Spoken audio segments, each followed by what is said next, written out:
그런 누가복음 3장 말씀입니다. 3장부터는 공관복음처럼 이제 마태복음이나 마가복음 이런 내용들과 거의 이제 동일한 사건들을 순서대로 그렇게 나열을 하고 있습니다.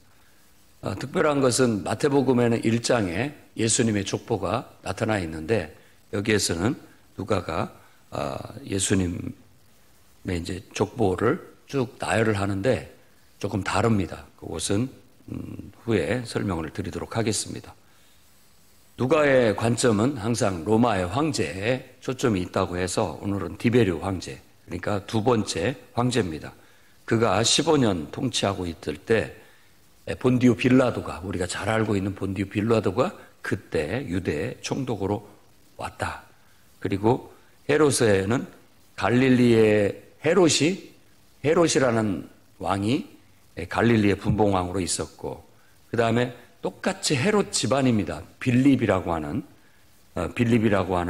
헤롯의, 그러니까 헤롯 빌립이죠. 그 빌립은 이두레 드라고니스의 분봉왕이었고, 그 다음에 루사니아가 드라고니스의 분봉왕이고, 또 그 당시 그러니까 이스라엘에 이렇게 행정구역이 있는데 그 행정구역을 우리가 알고 있는 이스라엘이면 그냥 이스라엘 한 나라야 되는데 유대 따로, 그리고 사마리아 따로, 그리고 갈릴리 지역 따로 이런 식으로 구분을 해서 그 지역에 네가 왕해라. 이제 로마 황제가 자기에게 공을 세운 그런 사람들을 세워가지고 왕으로 세운 사람을 분봉왕이라고 합니다.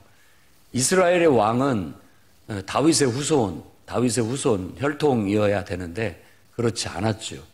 그래서 헤롯 집안이 초기에 헤롯이 왕이 되면서 백성들이 인정을 해주지 않으니까 인정받으려고 무지해를 정책적으로 많이 썼습니다. 그 중에 하나가 이제 성전을 이렇게 다시 증축해 주는 거였던 거예요. 그래서 헤롯 성전이라고도 하죠.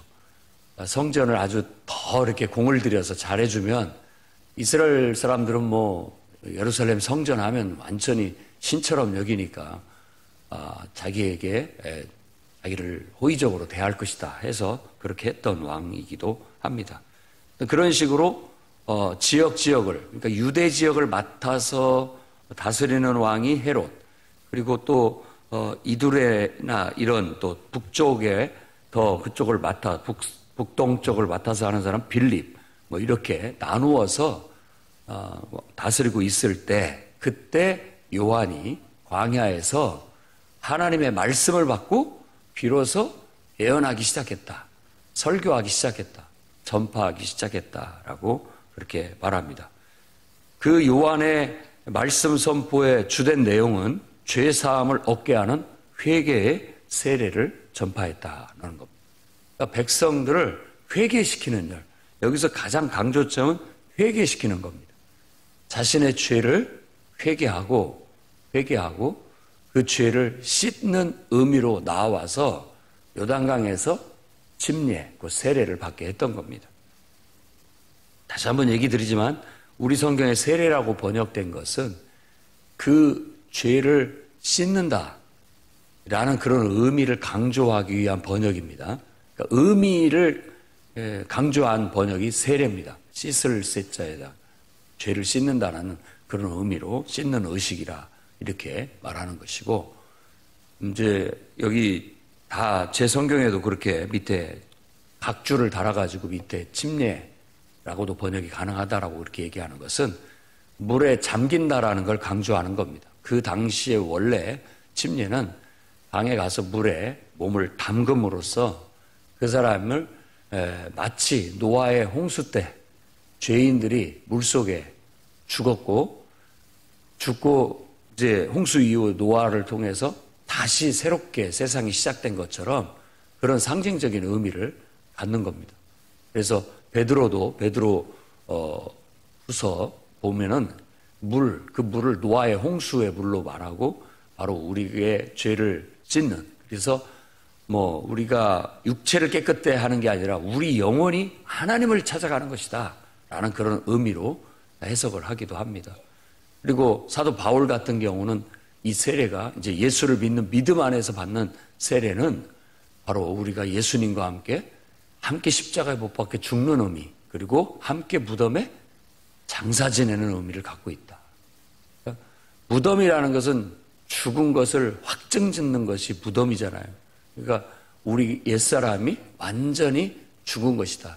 노아의 홍수 때 그 사람 죄인들이 다 물속에 죽는 것처럼 죽고 다시 새롭게 시작하는 그런 의미를 갖는 겁니다. 그러니까 회개의 의미로 와서 세례를 받는다라는 것은 바로 내가 지금까지 잘못해왔던 죄를 고하고 그 죄를 씻어낸다는 그런 의미로 물속에 잠기는 그런 사역을 했던 겁니다.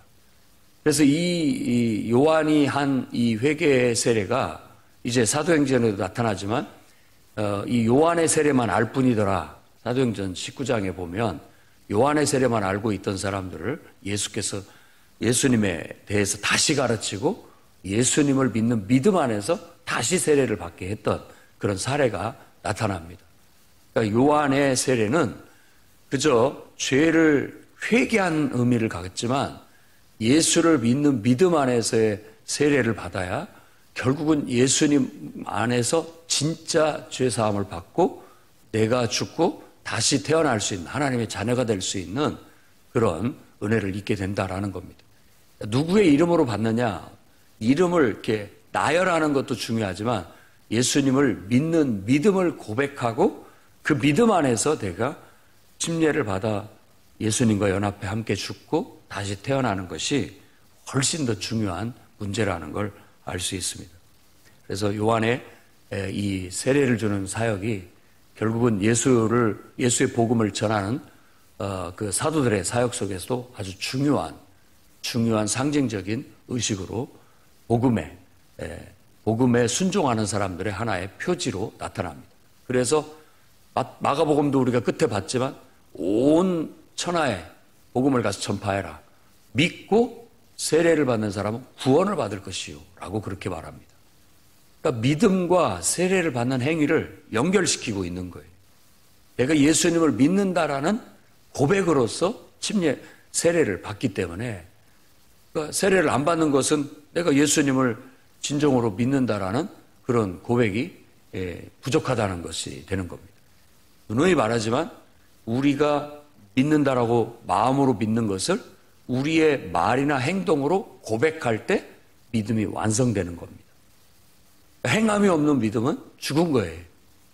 그러니까 행위로 우리가 구원받지는 않지만 믿음이 우리 행위로 고백되어질 때 믿음이 완성된다라는 것을 놓치면 안 됩니다. 안 그러면 나는 하나님 예수님을 믿지만 예배는 안 드려.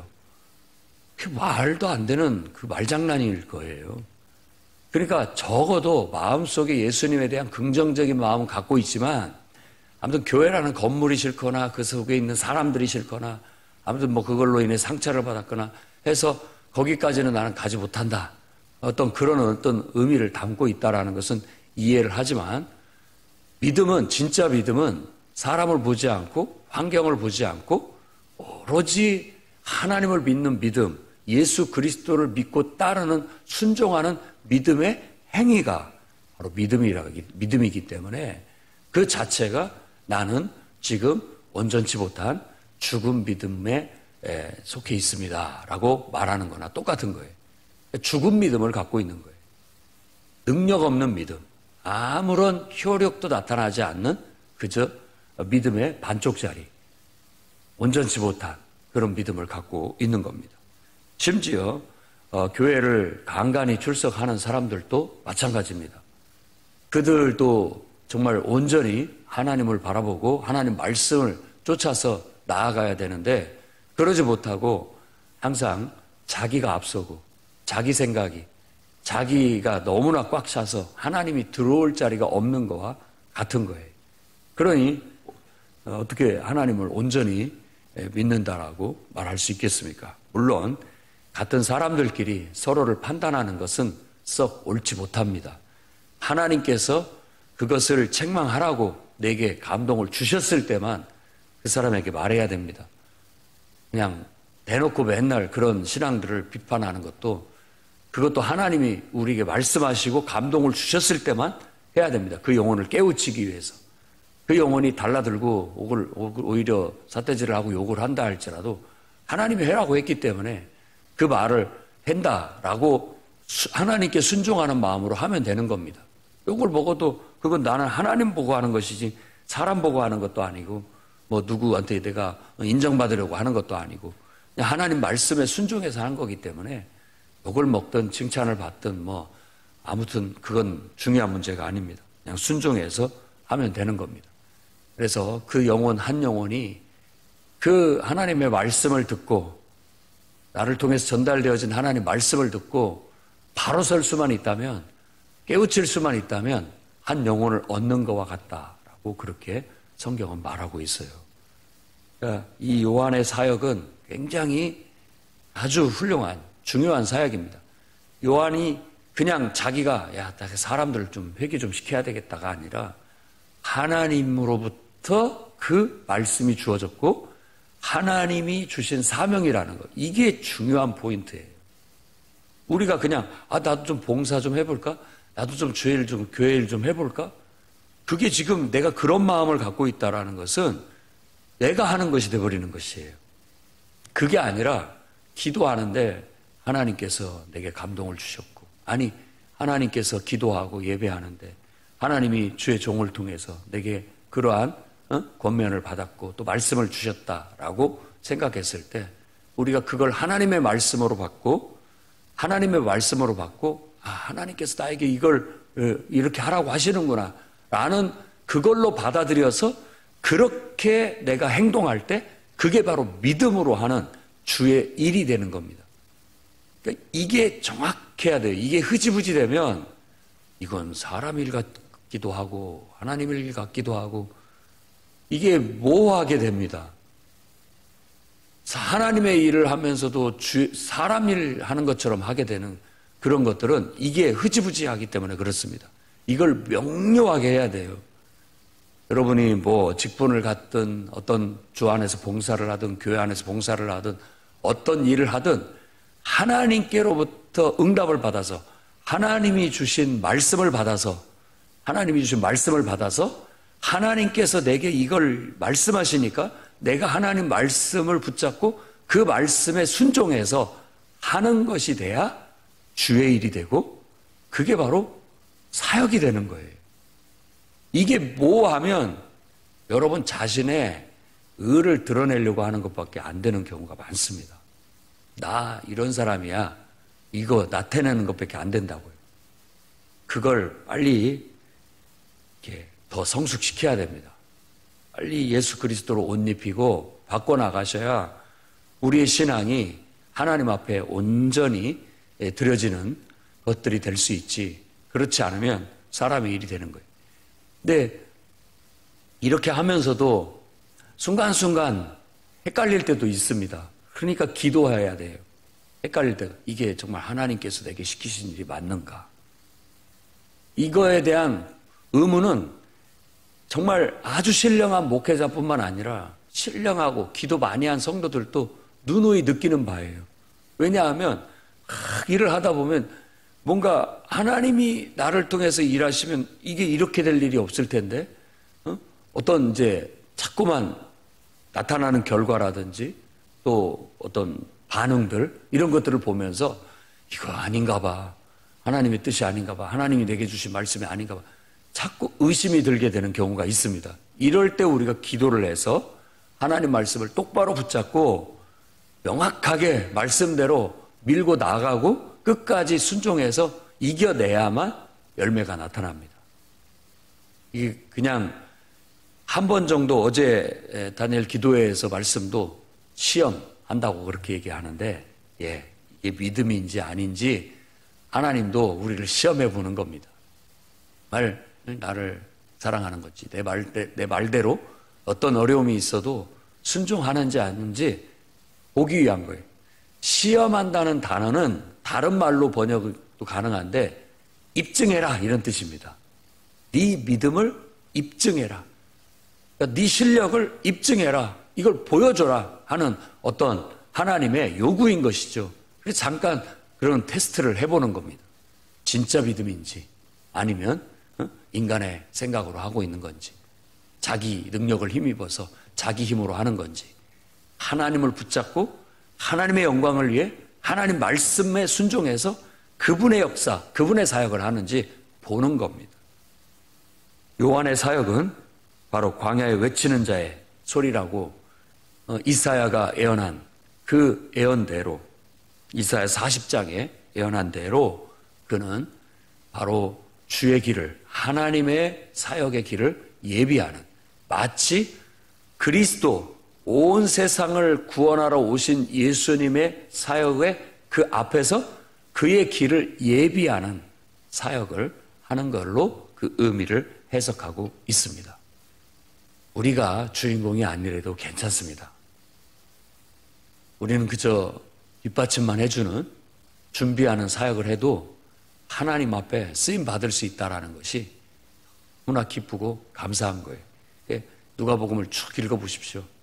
처음 사가랴가 쓰임 받는 거, 엘리사벳이 쓰임 받는 거, 마리아가 쓰임 받는 거, 다 그 모든 것을 기뻐하고 있다는 거.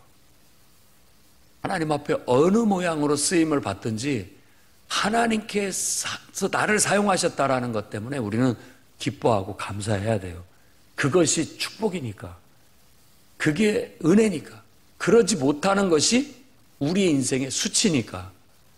정말 저와 여러분들이 좋은 모양으로 됐든 나쁜 모양으로 됐든 욕을 먹는 것이 됐든 영광스러운 것이 됐든 하나님을 위해서 하나님의 이름으로 주의 일을 했다라는 것 그 자체가 세상에서 둘도 없는 축복이라고 믿으시고, 하나님 나라에서는 밤하늘의 별처럼 빛나게 되는, 스타가 되는 그런 축복된 일이라고 늘 믿고 나아가시기를 바랍니다.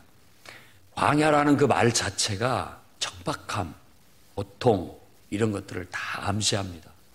광야의 사역이 그냥 한 소리가 아니라 그 사역 자체가 정말 외롭기도 하고 또 그 자체가 거칠고 힘들고 하기 싫고 하는 일들이라는 것을 내포하고 있는 거예요.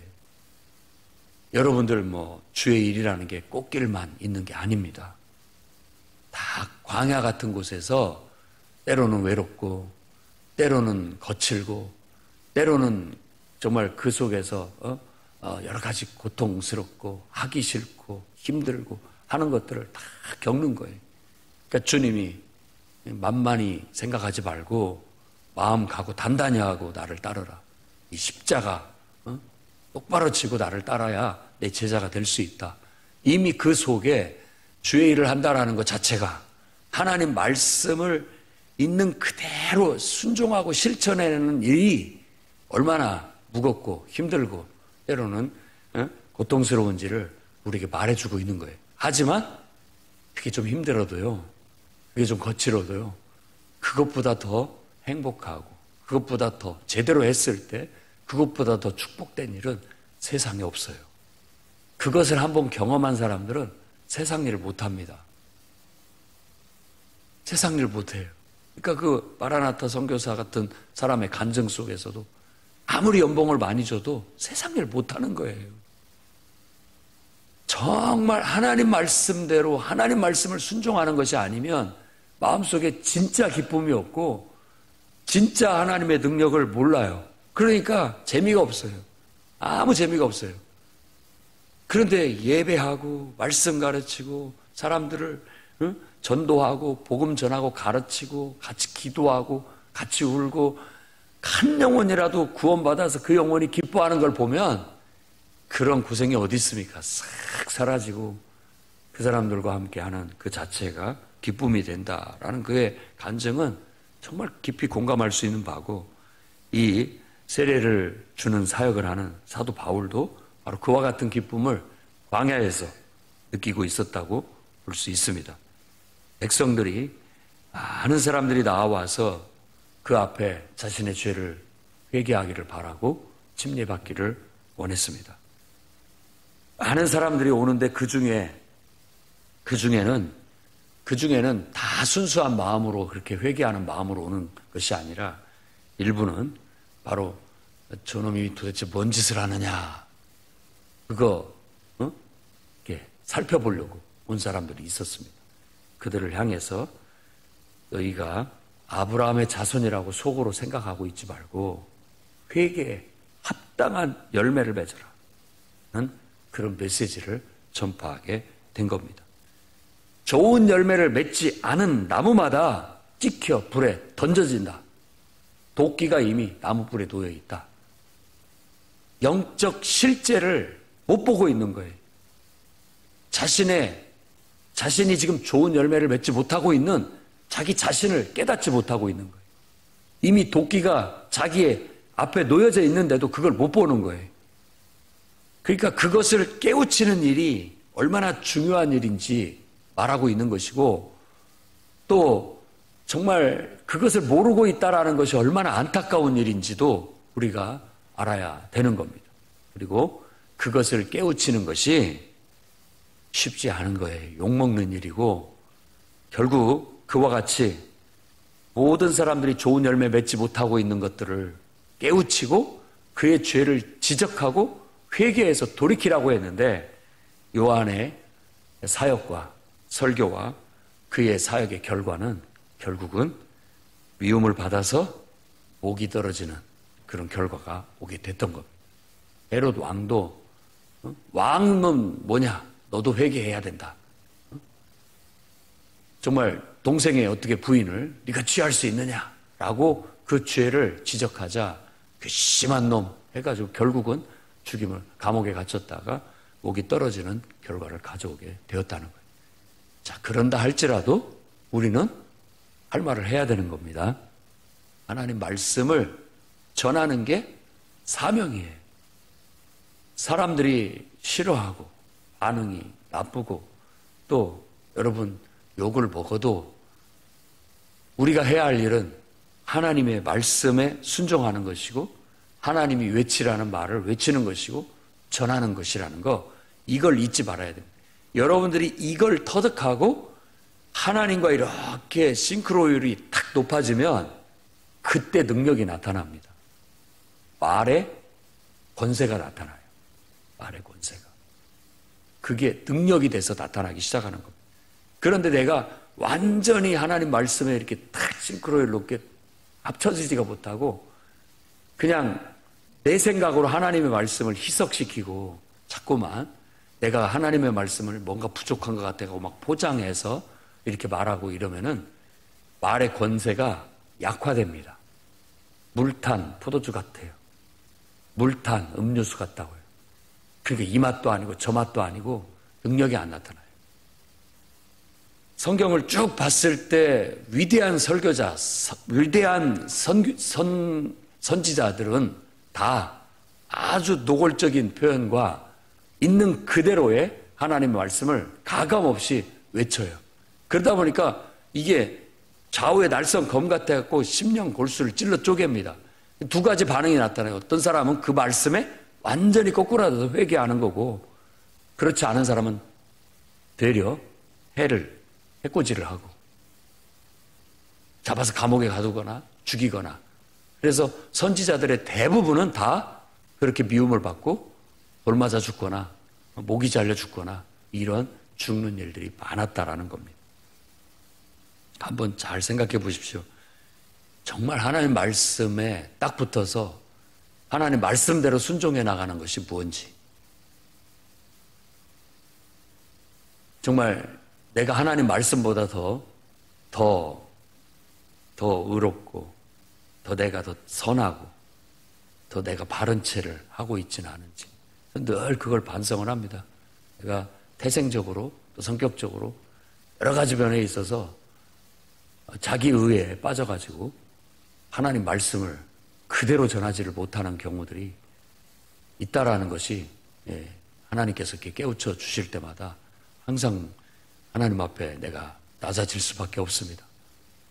정말 사람 눈치 안 보고 사람 체면 안 보고 그냥 내게 주신 그 말씀 그대로의 그분의 말씀 그대로를 그 날 것으로 그 뜨끈뜨끈한 하나님의 말씀을 그대로 전달할 수 있는 종이 되게 해달라고 늘 기도합니다. 근데 그것이 능력이에요. 분명히 능력입니다. 그럼에도 불구하고 그러한 사역에는 항상 이렇게 좋지 않은 부정적인 반응을 보인 사람들에 의한 순교가 있을 수 있다는 것도 각오해야 된다는 겁니다. 예수님은 이제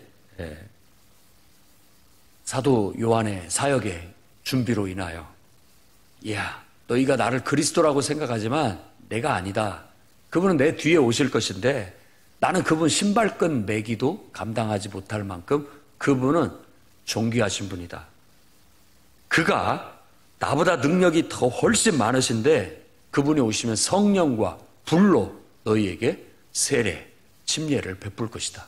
나는 물속에 너희를 담갔지만 그분은 거룩한 영 속에 너희들을 담그고 불 속에 너희를 집어넣을 것이다. 라고 그렇게 얘기하고 있는 겁니다. 그래서 이 성령과 불을 하나로 본 사람들은 불세례, 불성령 뭐 이렇게 이제 이미지를 해요. 그것도 틀린 건 아니에요. 왜냐하면 사도행전 2장에 보니까 불 같은 성령이 임해가지고 사람들이 그냥 홀라당 그 불 속에 성령에 푹 빠져가지고 완전히 바뀌어버렸잖아요. 사람이. 요한은 그저 겉으로 회개하는 그 사람들을 도와주는 역할을 했지만 우리의 진정한 구원자는 우리의 겉모습이 아니에요. 우리의 속을 뒤집어 버려요. 완전히 우리의 영을 뒤바꿔 놓는 진정한 구원자다. 메시아는 그 정도는 돼야죠. 그래서 사도 이 침례를 줬던 요한은 바로 내 뒤에 오시는 메시아는 성령으로 불로 너희에게 침례를 베풀 것이다. 그 속에 너희들을 푹 집어넣어서 완전히 하나님의 자녀로 하나님의 백성으로 완전히 거듭나게 만드실 것이다 라고 그렇게 얘기합니다. 그 다음에 이 불을 뒤에 나오는 타작마당에 심판하실 그거 어떤 것과 연관을 시킨다면 바로 그겁니다. 그러니까 누군가 메시아에 대한 복음이 선포되어졌을 때 예수를 믿으라는 복음이 선포되어졌을 때 그걸 믿고 받아들이는 사람에게는 성령이 임하게 되겠지만 그걸 탁 거부해버리는 사람에게는 불로 심판이 내린다라는 그런 의미이기도 합니다. 만일 이 두 가지로 본다면 여러분들은 성령에 푹 빠지겠습니까? 심판의 불구덩이에 빠지겠습니까? 둘 중에 하나 선택하십시오. 구한다면 우리는 정말 성령에 푹 빠지기를 원합니다. 라고 예수 그리스도를 믿음으로 고백하고 그분을 나의 인생의 구원자로 고백하고 믿음으로 성령을 받는 축복이 있기를 바랍니다. 우리가 예수의 복음을 전하면 그들이 믿는다면 믿고 세례를 받아서 그들의 믿음을 고백한다면 하나님은 성령을 선물로 주실 것이다 라고 사도 베드로가 처음 성령을 받고 일어나서 3,000명이나 되는 군중을 회개시키는 그런 놀라운 역사 때 바로 그 메시지를 외쳤던 거예요. 너희가 회개하여 각각 예수 그리스도의 이름으로 예수 그리스도를 믿는 믿음을 고백함으로 침례를 받고 죄사함을 얻으라. 그러면 성령을 선물로 받으리니 이 약속은 너희와 너희 자녀와 모든 먼데 사람 주 우리 하나님이 얼마든지 부르시는 자들에게 하신 것이라 하고 여러 말로 권하여 확증해서 권하여 말했더니 그날에 침례를 받는 사람이 3,000명이나 되었다라고 그렇게 말하고 있는 겁니다. 하나님의 말을 있는 그대로 전하면 말에 권능이 나타납니다. 권세가. 그래서 사람들이 마음속에 그 말씀이 들어가서 역사를 일으키는 거예요.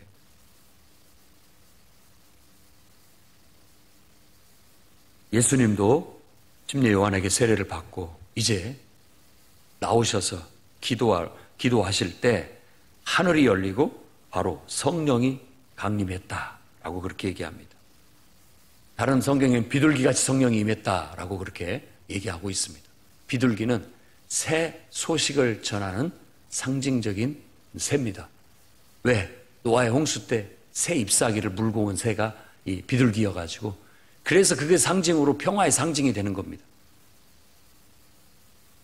예수께 비둘기같이 성령이 임했다라는 것은 예수님이 성령이 임하고 이때부터 이제 새로운 소식을 우리에게 전하게 시작한다라는 어떤 그런 의미를 갖게 되는 것이고요. 하늘에서 소리가 나서 이는 내 사랑하는 아들이다. 내가 너를 기뻐한다. 라고 말함으로써 지금 21절부터 38절까지 강조하고자 하는 바는 예수님은 하나님의 아들이다라는 거예요. 신이 하늘에서 소리가 나서 하나님이 증거하시기를 이는 내 사랑하는 아들이다. 내가 너를 기뻐한다. 라고 말하고 있다라는 사실로 봤을 때 예수님은 하나님의 아들이요. 메시아, 그리스도라는 사실을 선포하고 있는 거고 그것을 이제 사람의 족보로 봐도 그분은 하나님의 아들이라는 걸 보여주는 겁니다.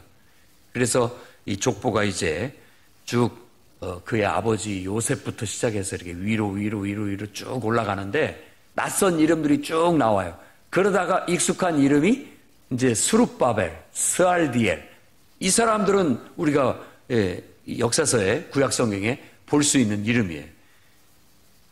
그리고 난 다음에 그 위로 이제 쭉 올라가서 다윗이 나오고 아브라함이 나오고 거기서 마태복음은 끝났는데 아브라함 윗대를 또 쭉 훑어가지고 결국은 끝에 언급하는 이름이 하나님이다 라고 말하는 거예요.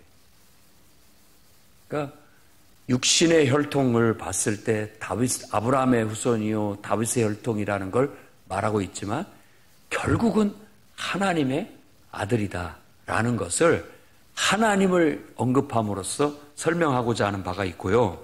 이 족보는 특이합니다. 다윗의 후손들 왕들의 족보가 우리가 구약 성경에 읽은 왕들의 족보하고 틀려요. 그러니까 전혀 듣도 보도 못한 이름들로 쭉 나열을 했다라는 겁니다. 다윗의 후손들, 그러니까 다윗의 혈통의 왕들이 부정적인 이미지로 결국은 나라가 망했고 하나님의 뜻을 온전히 이루어내지 못했다라는 그 이미지를 씻어내기 위해서 하나님은 다윗 왕의 혈통 중에 다른 집안을, 다른 계열을 들어서 그 후손을 통해서 바로 예수 그리스도가 태어났다. 다윗의 혈통이지만 그 뒤에 불의한 왕들 이렇게 세워진 혈통이 아니라 실패한 왕들이 아니라 다른 집안의 왕통을 통해서 예수 그리스도가 태어났다. 그럼으로써 예수 그리스도의 더 순결하고 더 온전한 정말 하나님의 아들로서 그가 태어나셨음을 강조하고자 했던 것으로 그렇게 보여집니다. 그러니 우리는 정말 요한의 사역과 예수 그리스도께서 이제 요한에게 침례를 받고 비로소 사역을 시작하시는 그 예수님은 하나님께 딱 뿌리를 둔 근본이 하나님이신 그분이 인간으로 하나님의 섭리 속에서 역사의 섭리 속에서 한 인간으로 다윗의 혈통으로 태어나셔서 하나님의 아들로서 이 땅에 오셔가지고 우리를 구원하시는 구원 사역을 하신다라는 그런 믿음을 갖고 예수 그리스도를 제대로 알고 아는 만큼 그분을 체험하고 그분의 능력을 경험할 수 있기를 주의 이름으로 축원합니다.